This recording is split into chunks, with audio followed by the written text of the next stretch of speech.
Hi everyone, my name is Kate and you're very welcome here on my channel where we talk about fragrances. This is a talking video, this is a conversation, so don't forget to pour yourself some tea, coffee, maybe wine because we're gonna chat. I hope that you enjoyed. Don't forget to subscribe and like this video if you enjoy watching it. And let's begin. So this is a perfume tag video.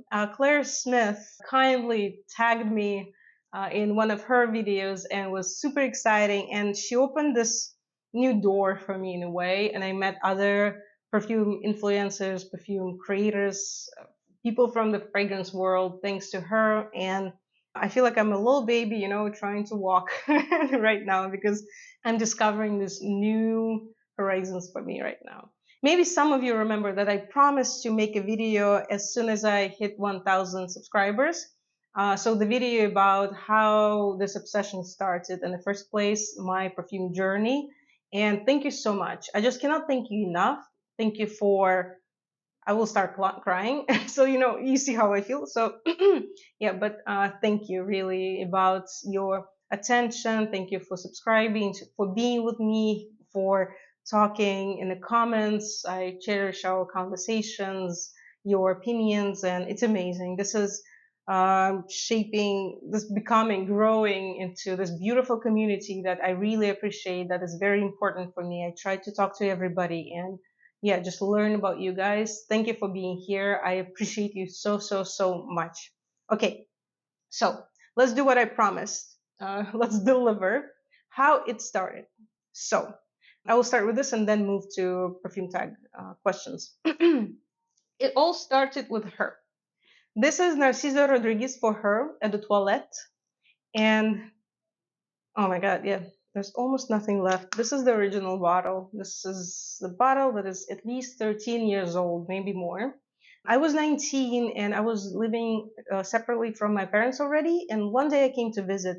And maybe you remember in 2000s there were this magazines. They still exist, like Cosmopolitan, Elle, Vogue, stuff like that. And in Cosmo, they had these stickers. You unstick it and you can smell. There's like a drop of fragrance there, and you can smell. And I was talking to my mom or something, and I smelled it. And oh my God, something clicked. It was something incredible for me, I don't know, it hit me. It's like an insight. I felt like my life will never be the same if I don't have this, if I cannot use it, if I don't have access to it in my daily life. And maybe in a week or so, I asked my parents for some money and I went to the store and I grabbed the black box, thinking that this will be in a black box. Surprise! There was this in black box, but I already opened it and used it, and I'm not sure I could return it, so I kind of had to have this. They're pretty similar. I think this EDP version is just a little creamier, a little more abstract, less punchy, because at the toilette, it's like this rose and jasmine and this powerful, strong animalic musks that we know has like taken over 2000s after this fragrance was launched.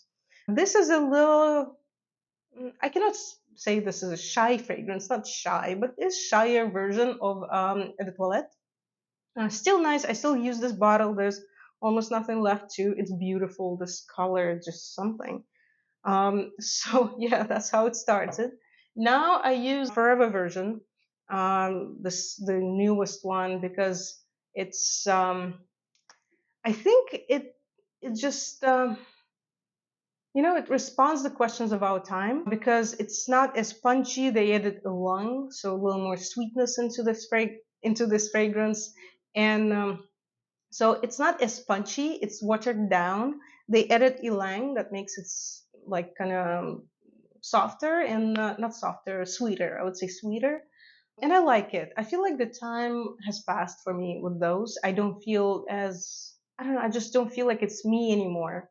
This one I still like wearing, but as a respect to the original versions.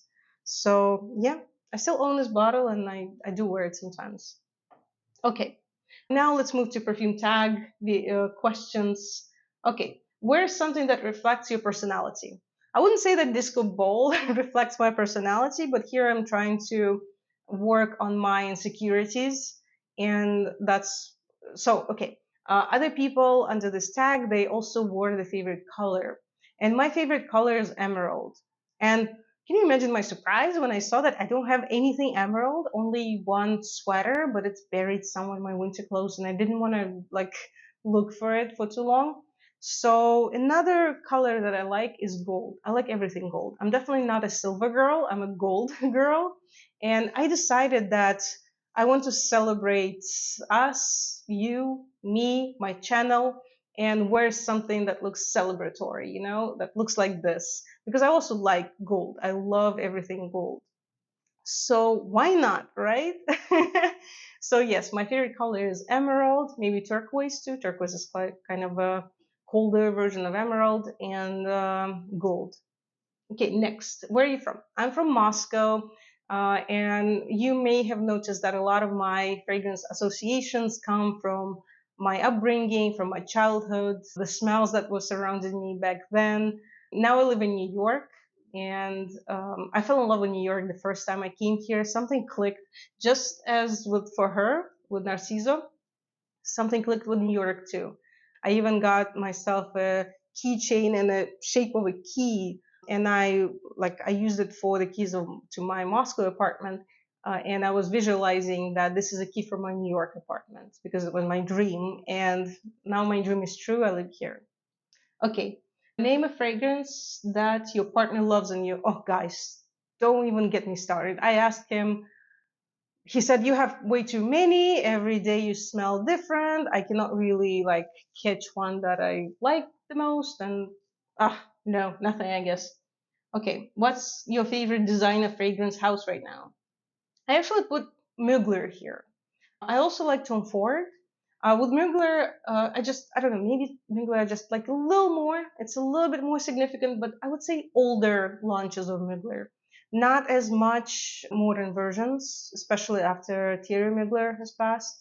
Um, it's just not the same for me. I love Les Exclusifs lines. I love the Muse, like Angel Muse. I like Alien, but I just don't smell it for longer than half an hour. So I had to get rid of it because I kind of wanted it to be more for me. I like Alien Goddess. I own a bottle. I own a couple other bottles too, but these are two the most significant. And actually, Angel was launched the year I was born, 1992. I think the story behind this fragrance and how Thierry Mugler never gave up. He kept pushing with this fragrance until it became a staple, until it changed the fragrance industry forever. The first gourmand, at least the gourmand that we all know. And yeah, I just think it's important. Okay. Um, what's next? I also like Tom Ford too. I like Tom Ford fragrances. What's your favorite niche fragrance house right now? I just couldn't decide, guys. I couldn't. Like, it's just too difficult. There are many. I mostly buy niche, and I just decided that for the sake of this video, I hope you will let me and forgive me for choosing two houses. This is Serge Lutens. This is Rahat Lakum, and just look at this. This is more of a collecting piece rather than using every day, because it's a bell, it's not convenient and has this cap, but I still use it. It's beautiful. I like it a lot, and I'm so proud that I own a bottle like this. I really wanted at least one bell in my collection. And I mean, Frederic Malle. I'm like an ambassador of Frederic Malle right now. This is Lipstick Rose. I chose this one because I feel like it just goes well with my look today. And I just love Frederic Malle. And you know that they don't make 50 ml bottles anymore. So now I'm like crazy. I'm buying everything in 50 ml bottles because I don't want hundreds. I don't need with my collection. It's rare when I need something in 100 ml. And yeah, I'm just buying everything I can find in 50 right now.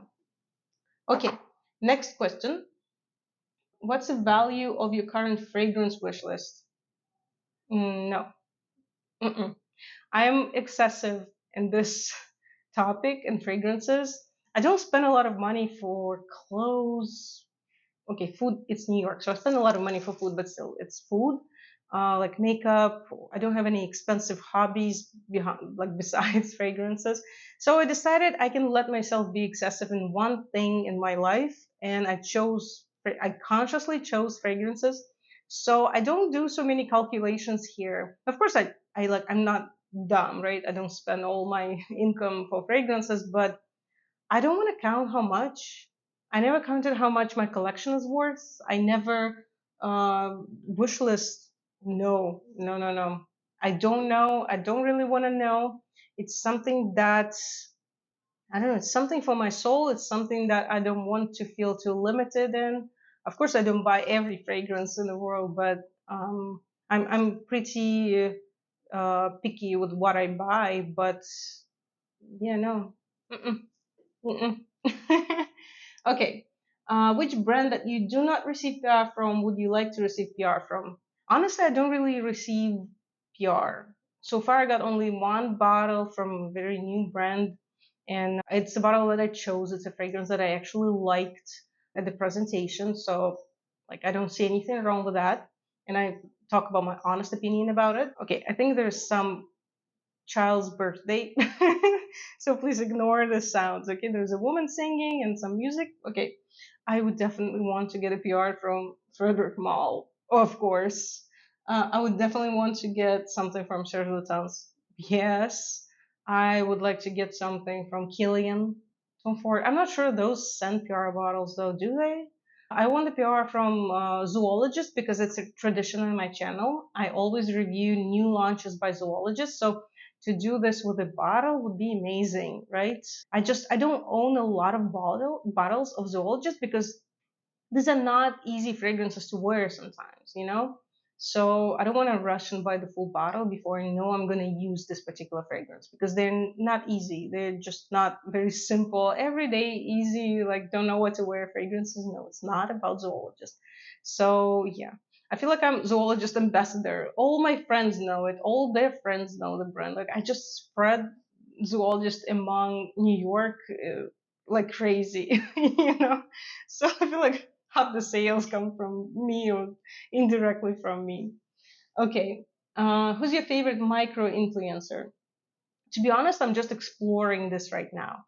Of course, I love Claire because, in a good way, we both are nerds and I don't know, provide a lot of information. We'll like this information. We'll like researching, you know, we'll like thinking about fragrances and topics. She maybe even more than me. I'm a little more like, I tend to be a little more artistic lately. I'm preparing some videos for you now that are a little more like, you will see. So yeah, I love Claire.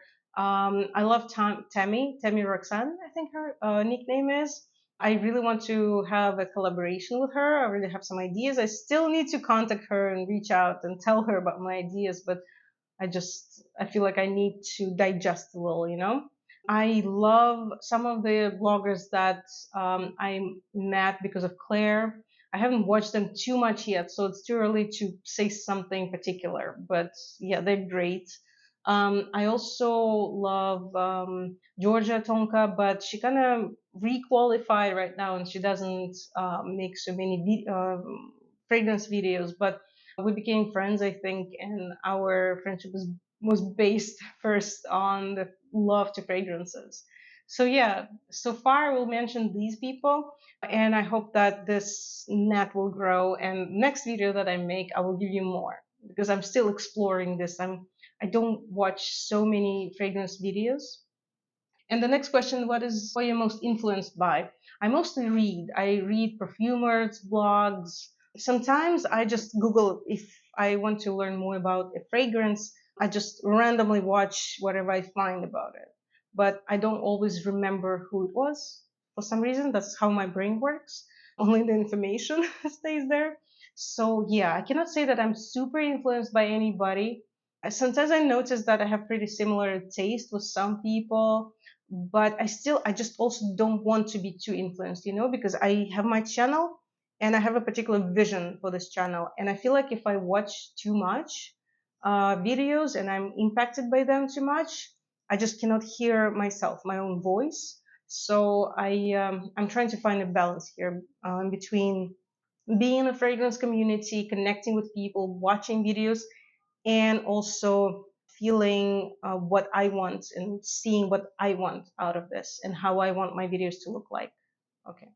Yeah, I think that's my answer. What's your favorite release of 2024 that you own a bottle of? I was looking at my bottles and I couldn't find much that is 2024 that I would say, oh my God, this is the best. So I thought that Dolce Gabbana's Devotion was 2024, but it's not. And I thought it's 2023. The end, I think. And Thamin Bravi, I thought this was 2024 and I put it here, and then turned out it's the end of 2023. But I will use this. This is amazing gourmand, but not creamy tuberose with bitter orange and ginger. Oh my God, it's so beautiful. I became obsessed with the scent. Like when the first time, oh, it's so gourmand. It's also there's like a muffin, something like muffin, but it's still what I like about this fragrance. It's gourmand, it's tuberose, but it doesn't cross the line when I want to eat it. It's not delicious, it's not tasty, but it's still gourmand. It's still floral and it's still a fragrance. It's a scent. It's not something I could actually eat. I love this one. I adore this fragrance. I love wearing it, and I thought it was 2024, but I just checked with Fragrantica and it says 2023. So I'm not sure about 2024. Maybe Acne by Frederic Malle, created for acne, but I don't have a bottle. I also loved Comet by Chanel, but I also don't have a bottle. Also, Chanel is so expensive, and I don't know. I still didn't decide, but I think I will get both, probably both Acne and Chanel with time. I'm just usually not in a rush to get a fragrance. I'm pretty thoughtful. It's very rare when I just run and buy fragrance. It doesn't happen a lot like this. I'm usually thinking about it. It's a process for me. And the last question is, what change would you like to see in fragrance or perfume YouTube or fragrance community? I don't know. It's sometimes I get a little bit annoyed when I can see that a lot of bloggers receive the same PR bottles and they all review similar, and it's so obvious. And I don't mind PR bottles; it's wonderful. Like I want to get some myself, but it's just so obvious, and it's so like I get annoyed. One, two, three, four, and sometimes they're not good. Sometimes I feel like people feel obligated to speak highly of something that they don't like as much. Sometimes everybody's praising the fragrance that I tried, and I personally think, of course it's personal, but I think it's just not good, and I don't know. So that moment is not my favorite. And also, you probably noticed that I don't make a lot of videos like heteronis, like attract all attention, or like sexy beast fragrance or something. Like, I don't do that. I sometimes it's fun. I don't mind those videos. Like once a year, I would like to make that video to play with it. I think it's interesting. It's great. But when every first video becomes that, this like sexual attraction seeker, like perfume bottles. I don't know. It's not for me. I get annoyed with this. I feel like it's too superficial and not interesting, and I don't understand that. It's just not for some people. Like maybe somebody likes it, and it's fine. It's just not my way. It's not how I want to do it. I want to be a little more thoughtful and creative, and just to live in a fantasy world a little bit when it comes to fragrances. Okay, guys, I hope that you enjoyed watching it. I hope it's not too long. I talked a lot. Thank you so much for being here again. Thank you for subscribing. Thank you for giving thumbs up. And see you soon. See you in other videos. Bye bye.